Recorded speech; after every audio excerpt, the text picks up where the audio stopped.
Can you? Our audience is primarily SaaS businesses, B2B SaaS marketers. Uh, Based on what you see happening in SEO, can you just talk about the major trends that you see now in SEO?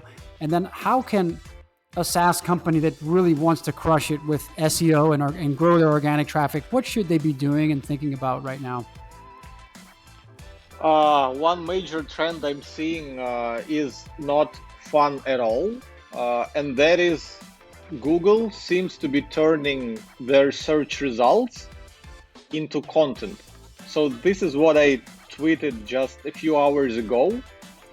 When I checked on mobile one search query that we are ranking for, and we're ranking in top 3. So depending on the country you search for, we might be ranking with our blog article number 1, number 2, or number 3. But when you open it on mobile, first you see 3 huge ads. So you need quite a few scrolls with your thumb to get past through them. Yeah. Then you get the first search result. So they still like after those 3 ads, and there can be 4. So I guess there's not enough people bidding for this keyword to display 4 ads. Otherwise, there would be 4 ads, and you'll have to scroll even further on your mobile phone. Then they display 1 organic search listing, which is the one that you don't pay for. After it, there's people also ask box. There's knowledge panel. There's a box people also search for. You gave people only 1 freaking organic search result, and you're already giving people also search for blog. Why? Why don't you give them more search results to pick from? And only then, after all that stuff, Google is showing number 2 ranking result and number 3 ranking result. And this is ridiculous. They are enhancing their search result pages with content so that people wouldn't really go anywhere other than clicking on the ads where Google is getting revenue, or clicking the content within the search result. Those people also ask boxes, those knowledge panels, and that kind of stuff.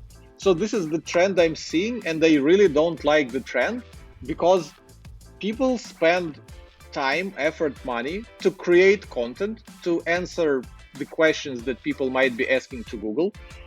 And what Google seems to be doing is they starting to aggregate those content on their own search engine results. So they're kind of using algorithms to create content within their search results instead of sending traffic to the owners of the websites. And I really don't like this trend within SEO. And actually our own website got affected by that, because for a very long time, for 6 years that I've been with Ahrefs, every single Google update, we were going up. So no matter what they changed in their algorithm, our website was ticking all the boxes of quality content, quality backlinks, brand, blah, blah, blah, you name it. But as they started rolling out more of these so-called SERP features into their search results, and people started clicking less, we are now getting less search traffic. So this is very upsetting for me. And this is why I think regulators should go harder on Google to kind of rein them in, because what they're doing is completely ridiculous. Do you think there's still any value for being the content provider who supplies that answer and who shows up in either in a knowledge panel or an instant answer? Isn't there still value that you're the brand that Google chose as the answer for a particular question? Yes and no. So Google cannot operate without content. So if all websites in the world would suddenly block Google from crawling and indexing them, Google wouldn't have any information to show to its users. So Google still has to share some of that traffic with the websites that they're getting the content from. So obviously, yeah, you still have to do SEO. SEO is still bringing you free traffic to your website, but Google tries to diminish the amount of free search traffic that you can get. And actually, this is a trend with pretty much any platform. Every platform, whether it is Facebook, Twitter, Google tries to keep users within the platform. So, for example, I'm quite an active user of Twitter, and what I've noticed is that whenever I'm tweeting just plain text tweets or like tweets with images or threads, I am getting lots of traction.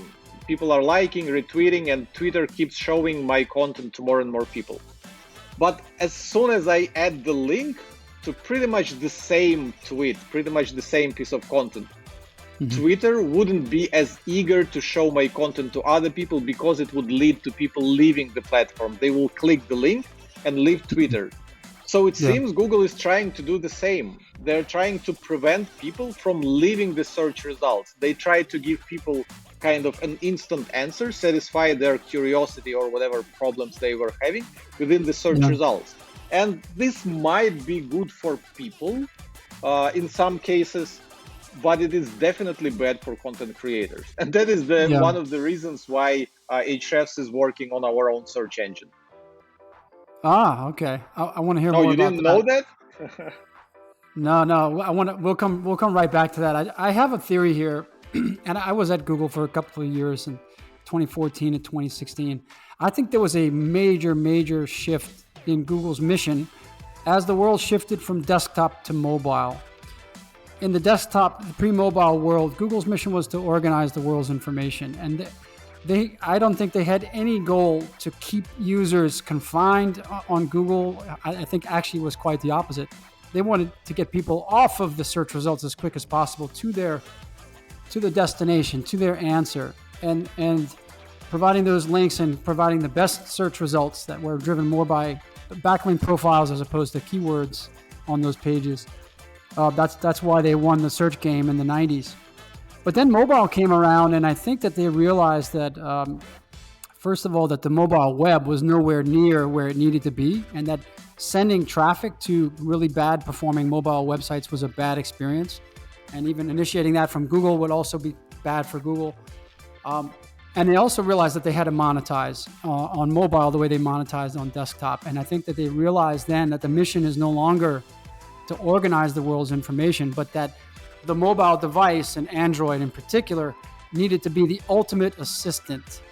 And this is what Sundar, the CEO then, and he became CEO back then, he kept repeating it over and over, is that we need to be the ultimate assistant. So that doesn't mean organizing the world's information anymore. That means giving people the answers that they need in those moments that they need them, in the so-called micro moments. And that doesn't imply that Google ever believed that they had an obligation to content providers or to publishers to send them traffic. But simply the mission changed, is to make this device the ultimate assistant. That means to provide the answer and to satisfy people's informational needs in the moments. I think that's what generally happened. And I think publishers, in a way, they just got screwed because Google never Google's perspective was, we never felt obligated to send you all this traffic.